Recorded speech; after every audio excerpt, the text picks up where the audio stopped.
उसे ललनी कहते थे। क्या कहते थे? ललनी। वो चरखी ऐसी होती थी, जंगल में लगा दिया, खाने का फल और कुछ लगा दिया, जैसे तोता उस पर बैठता था तो चरखी घूम जाती थी। क्या थी? घूम गई। अब तोता बैठा यूं घूम गया, गिरू ना इसलिए पकड़ रखा है, लेकिन समझा कि मैं पकड़ा गया। क्या समझा? कि मैं, इसी को भ्रम कहते हैं और इसी को माया।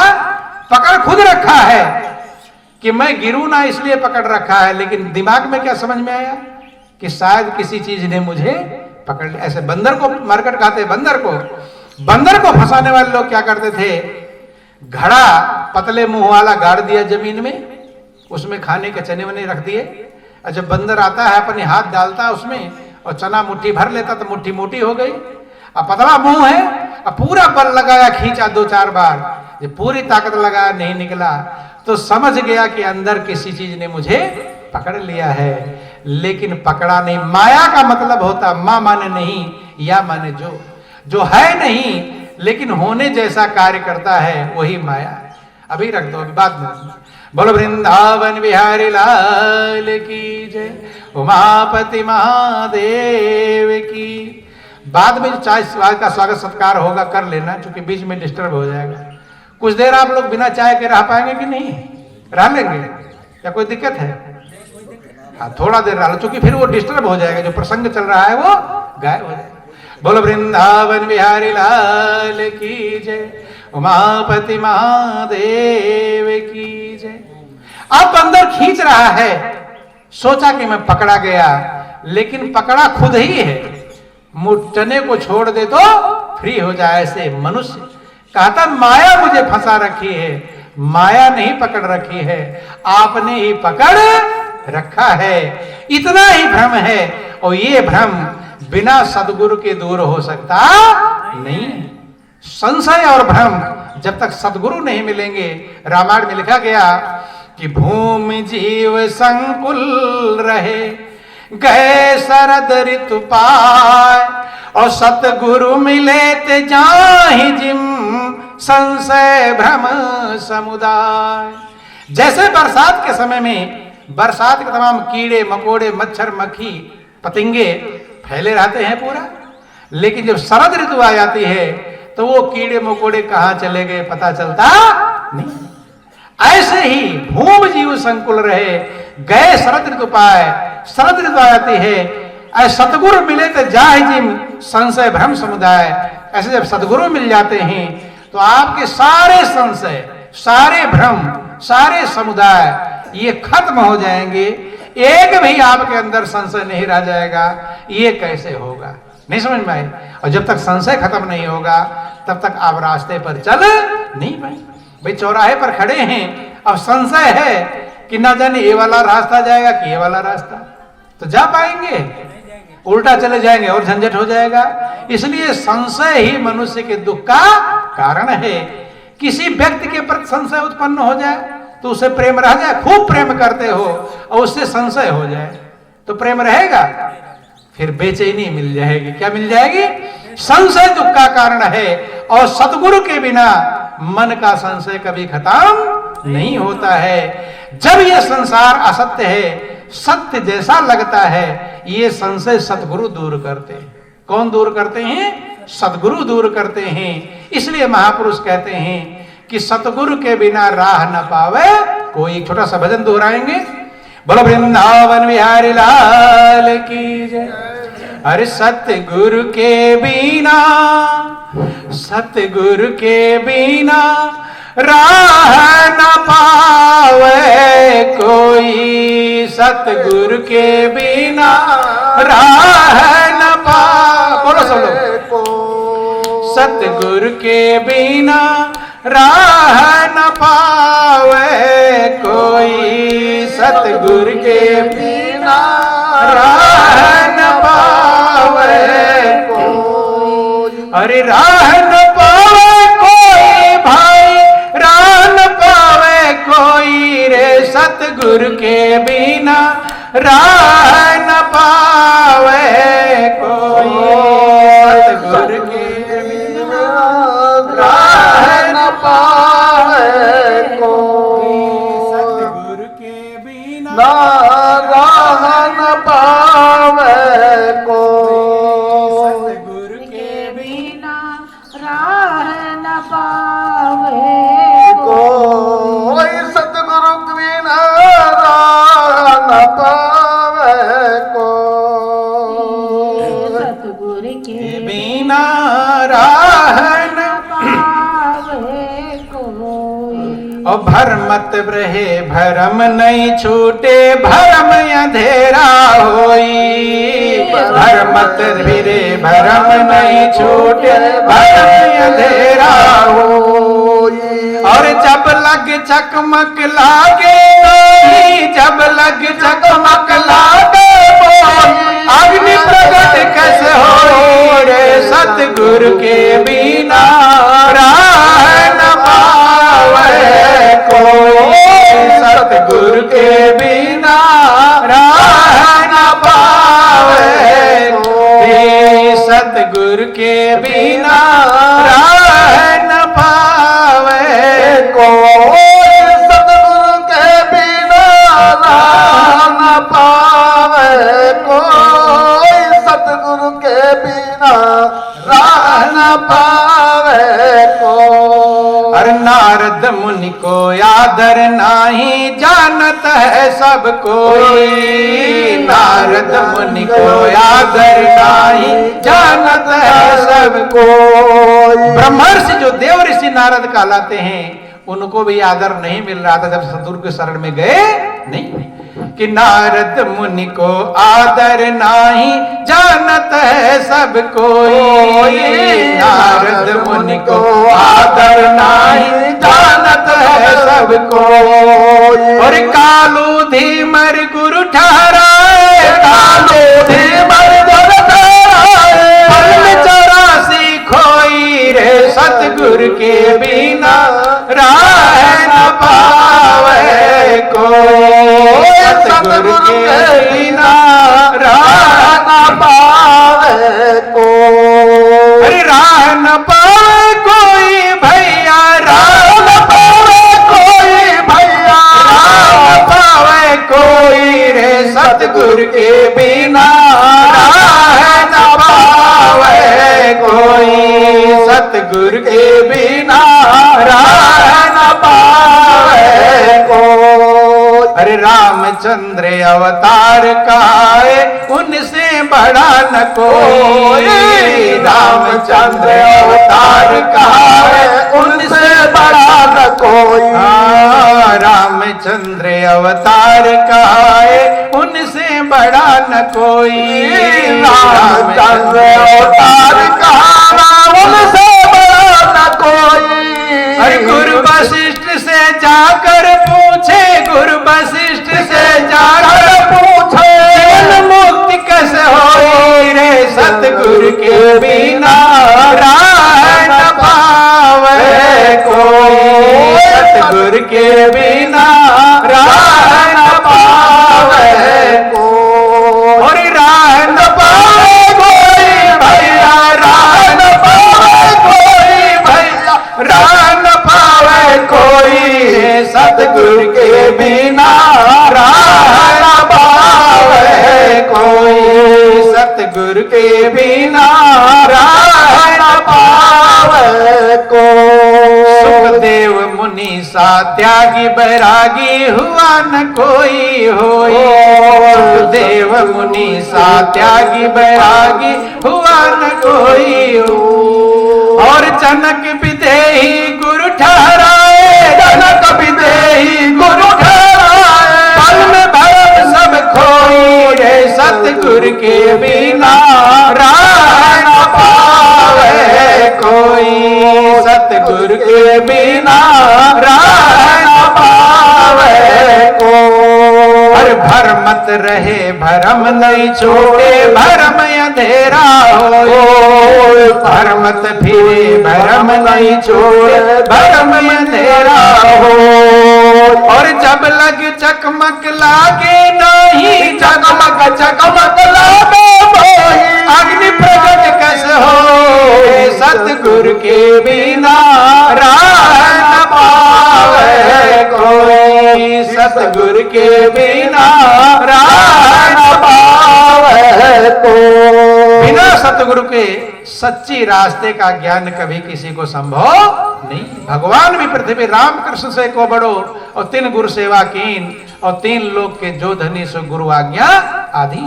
सुखदेव उतने त्यागी तपस्वी थे, राजा जनक के शरण में गए और राजा जनक खुद जो विदेह कहलाते हैं, क्या कहलाते हैं? विदेह कहलाते हैं। उन्हें भी जब सतगुरु की शरण नहीं मिली थी तो भी भ्रम में भ्रमित थे। किसमें भ्रमित थे? भ्रम में भ्रमित थे। कैसे? छोटा सा एक प्रसंग आता है, गौर करेंगे, समझने का प्रयास करेंगे। बोलो वृंदावन बिहारी लाल की जय। कैसे जो संसार है ये स्वप्न की तरह है, लेकिन हमको सत्य लगता है और इसी में रात दिन मनुष्य इसी में मन लगाता है। इसी के चक्कर में मनुष्य भगवान को भूल जाता है। जो सत्य है कि नकली चीजों में मन को लगाकर और मान बैठा है सब कुछ है मेरा। जो नकली चीजें, नकली माने जो खराब हो जाए, तो दुनिया में कौन चीज जो खराब नहीं होगी? कुछ है? सब खराब होगा। इसलिए सबको महापुरुषों नकली कहा। असली वो है जो कभी खराब ना हो, वो है परमात्मा। कि नकली चीजों में मन को लगाकर और मान बैठा है सब कुछ है मेरा। और असली क्या है समझने ना पाया। असली को समझने नहीं, नकली को ही असली समझ लिया। आपके अंदर यहां पर कोई आ जाए बेचने और सोने के बदले पीतल बेच दे, पीतल खरीद लो, समझ लो सोना, तो जब पहचानोगे तब खुश होगे कि बेचैन? क्या होंगे? बेचैन ही। नकली में तो बेचैनी ही बेचैनी है। जो संसार जब नकली है तो इसमें मन लगाने वाला बेचैन ही रहता है। इसलिए महापुरुष असली को समझो, असली को जानो। राजा जनक जो विदेह कहलाते हैं, वे भी जब सब सदगुरु नहीं मिले थे तब तक वो संशय भ्रम में मौजूद थे। किस प्रकार से थोड़ा गौर करेंगे। थोड़ा टाइम और है आपका और टाइम भी खत्म होने वाला है। बोलो वृंदावन बिहारी लाल की जय। ज्यादा टाइम नहीं लेंगे, आप लोग को घर के काम धंधे भी हैं, बस 10-5 मिनट और आपका टाइम है, आप लोग छुट्टी मिल जाएगी। बोलो वृंदावन बिहारी लाल की जय। ध्यान देना थोड़ा, जनक प्रसंग आप समझ लें और फिर आप लोगों को छुट्टी मिल जाएगी। बोलो वृंदावन बिहारी लाल की जय। उमापति महादेव की। ध्यान देना, थोड़ा गौर करेंगे, ध्यान देंगे। चाय नहीं, बीच में नहीं मिलेगा, बाद में मिलेगा। सत्संग के बाद जो मर्जी कहे खिला, हलवा पूड़ी रबड़ी मलाई सब खिला दे, कोई दिक्कत नहीं। क्योंकि जो मन लगा हुआ वो चाय में चला जाएगा। लाइट का कुछ भरोसा नहीं है। क्या भरोसा? लाइट आ जाएगी, आ जाएगी। आपके अंदर तो लाइट मौजूद है, ये सबसे बड़ी कीमत है। ये लाइट तो आती जाती है। बड़ वृंदावन बिहारी लाल की। तो ध्यान देना बंधुओं, राजा जनक का जिक्र आया कि राजा जनक अपने महल में लेटे हुए थे। 3 अवस्थाएं होती हैं, जागृत, स्वप्न और सुषुप्ति। आप जगह बैठे जागृत अवस्था कहते हैं। जब आप गहरी निद्रा में सो जाते हैं, कुछ होश नहीं होता, उसे सुषुप्ति कहते हैं। जब आप स्वप्न देखते हैं तो उसे स्वप्न अवस्था कहलाता। 3 अवस्थाएं हैं और तीनों में लोग जीते हैं। बंधुओं, स्वप्न सबने देखा होगा, देखा है कि नहीं? देखा है। लेकिन कभी ये विचार नहीं आया कि स्वप्न कौन सी आंख से देखा था। इसी आंख से देखा था, किसी और आंख से? हैं?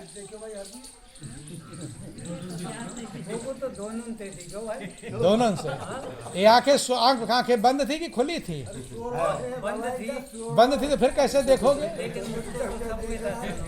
ध्यान देना, आप गौर करो, समझो, विचार करो। इन दोनों आंखों के अलावा भी आपके पास आंख मौजूद है। ध्यान देना, क्योंकि ये तो सोई हुई थी, आंखें बंद थी, इसे कैसे देखोगे? यही आंखें दिल्ली घूमने गई थी क्या?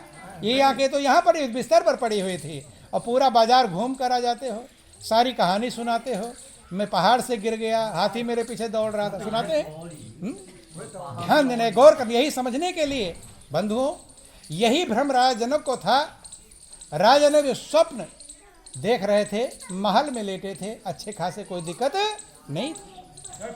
ध्यान देंगे थोड़ा, माता बहन गौर करेंगे। तो स्वप्न जो होता है वो हल्की निद्रा, सुसुप्ति और जागृत के बीच की अवस्था होती है, बहुत गहरी नींद नहीं। गहरी नींद में आप कुछ पता नहीं चलेगा, हल्की निद्रा आती है और जरा सा झपकी आती है। इतने देर में आप बहुत लंबी कहानी देख लेते हैं, नहीं ज़्यादा टाइम नहीं लगता उसको देखने में, जरा से में लंबी कहानी।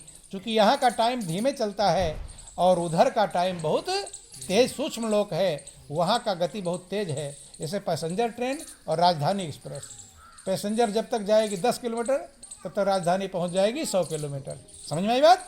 ऐसे वहाँ गति तेज, एक हल्की झपकी लगी इतने में आप बहुत लंबी चौड़ी कहानी देख लेते हैं। स्वप्न की वो सूक्ष्म अवस्था है, उसकी गति तेज है, थोड़ा गौर करना। तो राजनों को ज्ञान कैसे प्राप्त हुआ, कैसे वो विदेह कहलाते हैं, ये आपको समझाने का प्रयास करते हैं। बोलो वृंदावन बिहारी लाल की।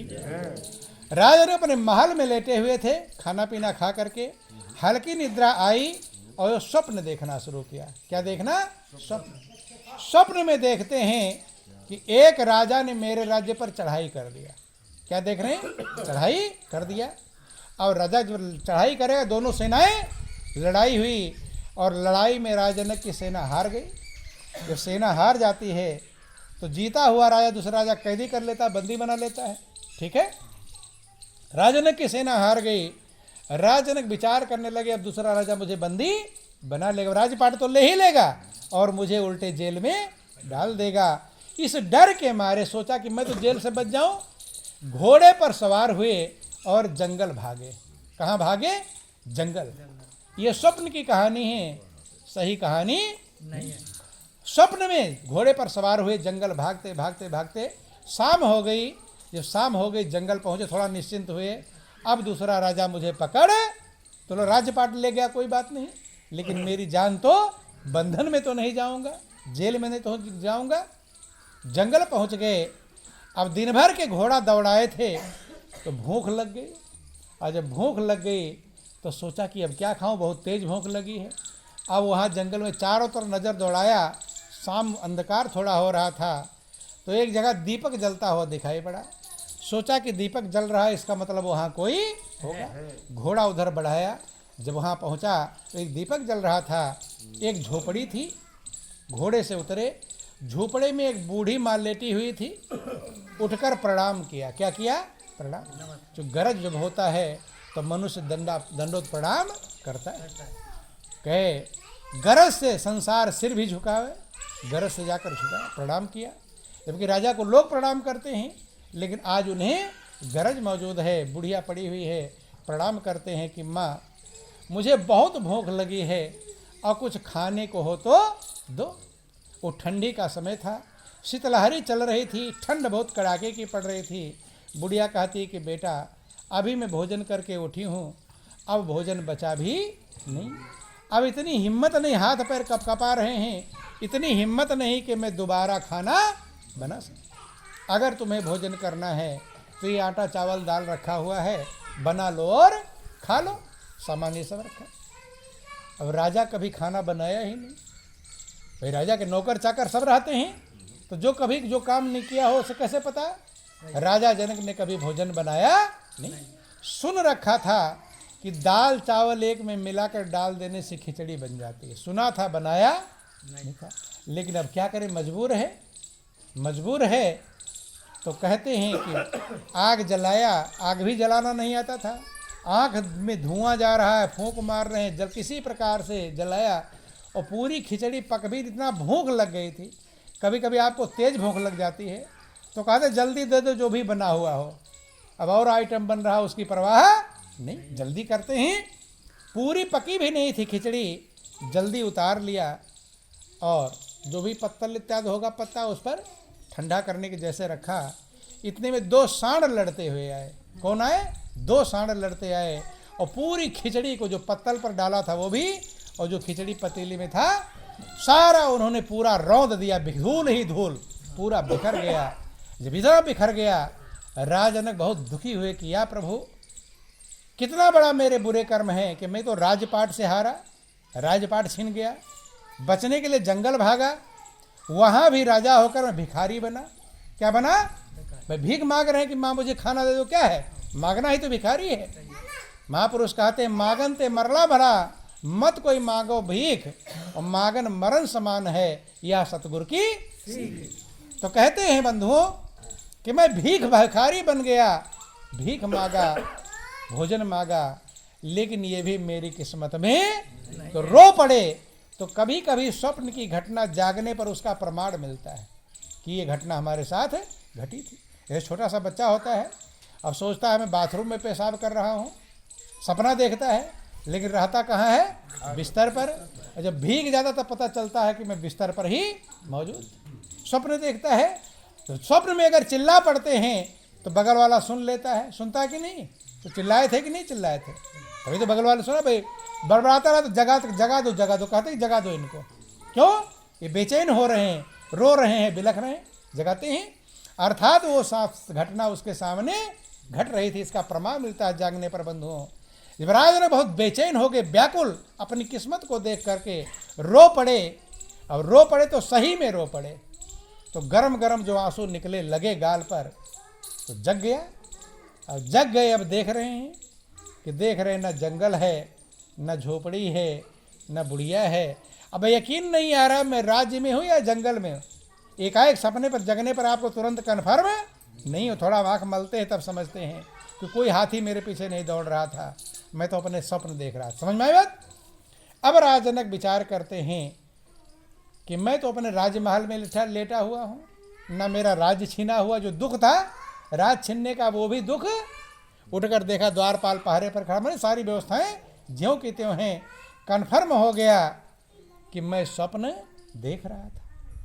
अब वो विचार करने लगे सत्य क्या है, मैं क्या हूं, भिखारी हूं कि राजा?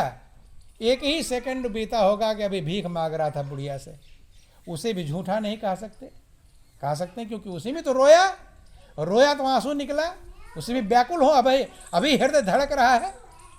कभी कभी स्वप्न में रोते, जगने पर भी तो हवस होता है। बंधु ध्यान देना, उसे झूठा कैसे कह सकता हूँ? उसी में रोया तब जगा हूँ। और अगर वो झूठा नहीं है तो ये जो राज्यपाट मेरा ये झूठा है क्या? मैं क्या हूँ, भिखारी हूँ कि राजा हूँ, क्या हूँ? ये समझ नहीं पाया। रात भर नींद नहीं आई, सवेरे उठे, सारे मंत्री संतरी को अनाउंसमेंट कर दिया कि मुझे इसका ज्ञान चाहिए, सत्य क्या है, स्वप्न सत्य है या संसार सत्य है। सब में अनाउंसमेंट कर दिया कि जो मेरे प्रश्न का उत्तर देगा मैं उसे आधा राज्यपाट दूंगा और उसे अपना गुरु बनाऊंगा। क्या बनाऊंगा?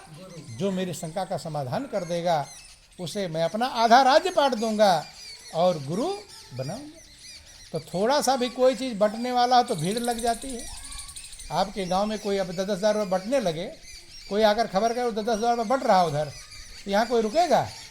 यहाँ सब दौड़ेंगे तो महाराज बोल वृंदावन बिहारी लाल की, उमापति महादेव।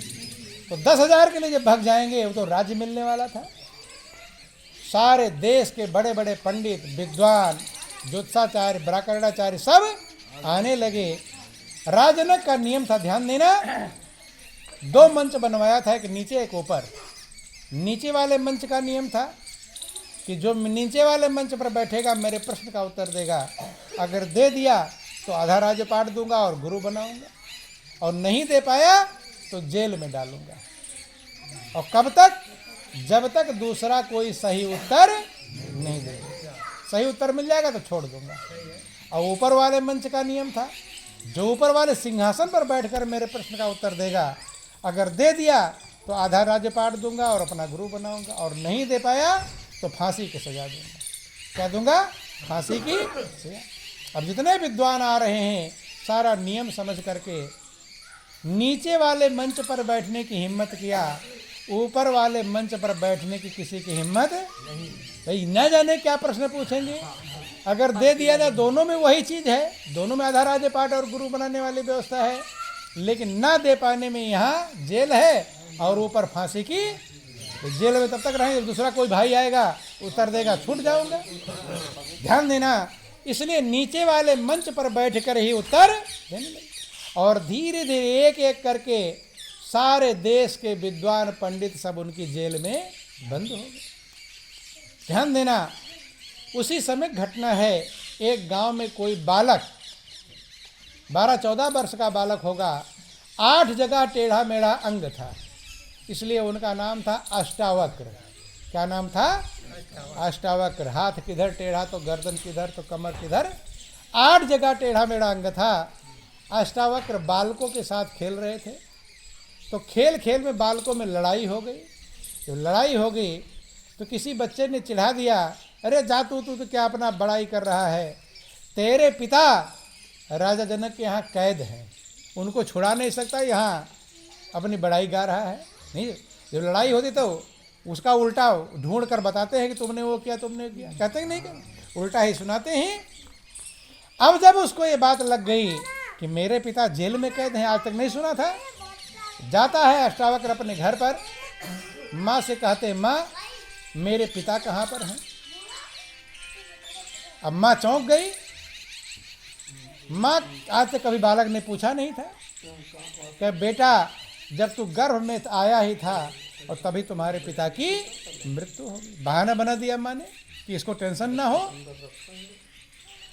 उसने कहा, माँ मुझे बताओ, मुझसे छुपाओ नहीं, सच सच बताओ मेरे पिता कहाँ हैं। माँ ने सोचा कि कहीं शायद सुन लिया होगा, तब सारी कहानी बताया कि बेटा तुम्हारे पिता राजा जनक के यहाँ प्रश्न का उत्तर देने गए थे और नहीं दे पाए, इसलिए जेल में हैं, और तब तक नहीं छूटेंगे जब तक उनको सही उत्तर नहीं।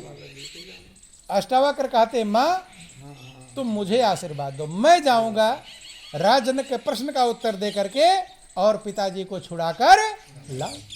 माँ ने कहा, बेटा तू ही बड़े बड़े पंडित विद्वान योग्य पुरुष संत महात्मा जब उनके प्रश्न का उत्तर नहीं दे पाए तो तुम तो एक बालक हो। वो कहता, मैं तो बालक हूँ लेकिन मेरे अंदर रहने वाला वो बालक, ध्यान देना कितनी बड़ी कीमत है।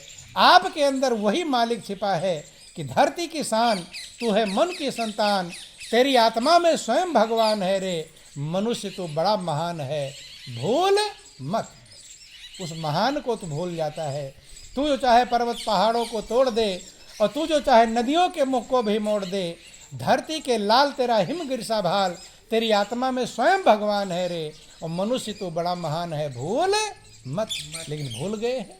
बंधुओं, जब माँ ने पक्का देखा तो अष्टावक्र को आशीर्वाद दिया। अष्टावक्र जाते ही सारा वहाँ नियम पढ़ा, समझा क्या क्या नियम है। पहले द्वारपाल ने उन्हें रोका कि एक टेढ़ा मेढ़ा कहाँ जा रहा है, उधर विद्वानों कि कहाँ जा रहे हो, कि मैं राजा जनक के प्रश्न का उत्तर देने जा रहा हूँ, कि उधर विद्वानों की सभा है। तब अष्टावक्र ने कहा, ये तुमने बोर्ड लगा रखा, कोई भी राजा जनक के प्रश्न का उत्तर दे सकता है, तो कोई भी मैं नहीं हूँ क्या? तो फटकार लगाया तो द्वारपाल, जान जाओ भाई, हम तो सोरे टेढ़ा मेरा पागल जैसा जा रहा है, ये कहाँ जाएगा, वहाँ तो बड़े बड़े योग्य लोग जा रहे हैं। बोलो प्रेम से सतगुरुदेव महाराज। जाते हैं वहाँ पर तो सारा नियम समझते हैं। जेल जो था, जेल सामने ही बना था ताकि जेल में जो लोग विद्वान कैद हैं वो देख सकें क्या प्रश्न उत्तर हो रहा। चैनल लगा हुआ था, अंदर से सब देख सकते हैं, बाहर मंच लगा हुआ था। जब देखा कि सब लोग विद्वान वहाँ पर कैद हैं तो वहाँ का नियम समझा। नीचे वाले मंच का फार्मूला बताया गया, नीचे पर बैठोगे तो ये है, ऊपर बैठोगे तो ये है। नीचे पर बैठोगे तो दे दोगे तो पूरा राज्यपाठ तुम्हें मिलेगा, और ऊपर वाले पर बैठोगे दे दोगे तो राज्यपाठ, और नहीं दे पाए तो नीचे वाले जेल में जाओगे, जैसे ये लोग जेल में हैं, और ऊपर बैठोगे तो फांसी की सजा। सारा समझ लिया तो अष्टावक्र लटक पटक करके कैसे ऊपर ही, टेढ़े मेढ़े थे, सीधे तो नहीं चढ़ पाए, लटक लटक करके ऊपर चढ़ने। जब ऊपर चढ़ने लगे, जितने जेल में कैदी थे विद्वान वो सब खिलखिला कर हंस पड़े। ये देखो पागल, मैंने हम तो कम से कम जेल में, ये तो फांसी पर से चढ़ने जा रहा है। बोलो वृंदावन बिहारी लाल की। बंधुओं, बेस से नहीं कीमत ज्ञान की होती है कि बेस देख मत भूलिए और पूछ लीजिए ज्ञान, और मोल करो तलवार की पड़ी रहन दो म्यान। बेस की कीमत नहीं, भले वो टेढ़े मेढ़े। जब बैठ गए तो राजा का मंत्री आता है कि महाराज ये मेरे राजा का प्रश्न है। अष्टावक्र ने फटकार लगा, तुम्हारा राजा गूंगा है क्या? ये झूठ की अदालत में चलता है, मरता कोई है मारता कोई है, और पूछा जाता है वकील से। किसे पूछते हैं? वकील। अरे वकील था वहाँ पर, किसे पूछते हैं? वकील से पूछते हैं क्या हुआ क्या नहीं हुआ। नहीं समझ में? ये झूठ की अदालत में चलता है, यहाँ सत्य का अदालत है। अगर तुम्हारा राजा गूंगा ना तो राजा तो अपना प्रश्न पूछे। नहीं समझ में? राजा को प्रश्न का उत्तर किसे देना है? अब राजा आया, राजा प्रणाम किया। तब अष्टावक्र कहते हैं कि महाराज इन चमारों को क्यों कैद कर रखे हो? क्या कहा? जो जेल में कैदी थे, इन चमारों को क्यों कैद कर रखे? राजा ने कहते महाराज ये चमार नहीं, ये तो हमारे देश के बड़े बड़े पंडित विद्वान हैं। तो कहते हैं कि तुम्हें अपने प्रश्न का उत्तर मिल गया? क्या प्रश्न का उत्तर तो नहीं। क्या फिर ये विद्वान कैसे? राजा को स्वीकार करना पड़ा कि बात अगला सही कह रहा है। कहते चलो हम नहीं मानते कि हाँ चलो विद्वान नहीं उत्तर दिया, लेकिन आपने चमार कैसे कहा? कहते इन्हें चमड़े की परख है। किसकी परख है? ये मेरे अंदर छिपी हुई आत्मा का ज्ञान करने रखने वाले नहीं। वे कहते हैं कि नदी टेढ़ी मेढ़ी होती है, लेकिन उसका रस क्या, उसका पानी क्या खारा होता है, खट्टा होता है, पानी मीठा होता है। गन्ना टेढ़ा मेढ़ा होता है, लेकिन गन्ने का रस क्या नमकीन होता है। बंधु मैं टेढ़ा मेढ़ा हूँ, लेकिन मेरे अंदर रहने वाली आत्मा वो क्या टेढ़ी मेढ़ी? ये आत्मा के ज्ञानी नहीं है, आत्मज्ञानी नहीं है, आत्मद्रष्टा नहीं है। ये मेरे टेढ़े मेढ़े अंग को देखकर खिलखिलाकर हंस पड़े हैं। राजा को स्वीकार करना पड़ा है। चमड़े की परख कर रहा है, उसी का ज्ञान रख रहा है। बंधु ध्यान देना। तब अष्टावक्र कहते महाराज अपना प्रश्न पूछो, क्या प्रश्न है तुम्हारा? तो पूरी कहानी अष्टावक्र को के सामने राजन ने, कैसे मैं सोया महल में, कैसे मैंने सपन देखा, कैसे मैं जंगल गया, झोपड़ी, सारी कहानी, भिखारी बनकर रोटी मांगा, खाना मांगा, और वो मैं कैसे रोया, कैसे जगा, सारी कहानी। कहते कि महाराज मैं नहीं समझ पा रहा हूँ सत्य क्या है। वो स्वप्न सत्य था या ये संसार सत्य है? मैं भिखारी हूँ कि मैं राजा हूँ, क्या सत्य है? अष्टावक्र कहते हैं राजा दोनों ही असत्य है। वो स्वप्न जो देखे थे वो भी असत्य है, और जो ये राजा हो ये भी असत्य है। ये दोनों में कुछ भी सत्य क्यों? कि सपने हो ये भिखारी नृप और रंक नाक पति हो, और जागे हानि न लाभ कछु तिमि प्रपंच जग सोय। सपने में एक भिखारी राजा बन जाए,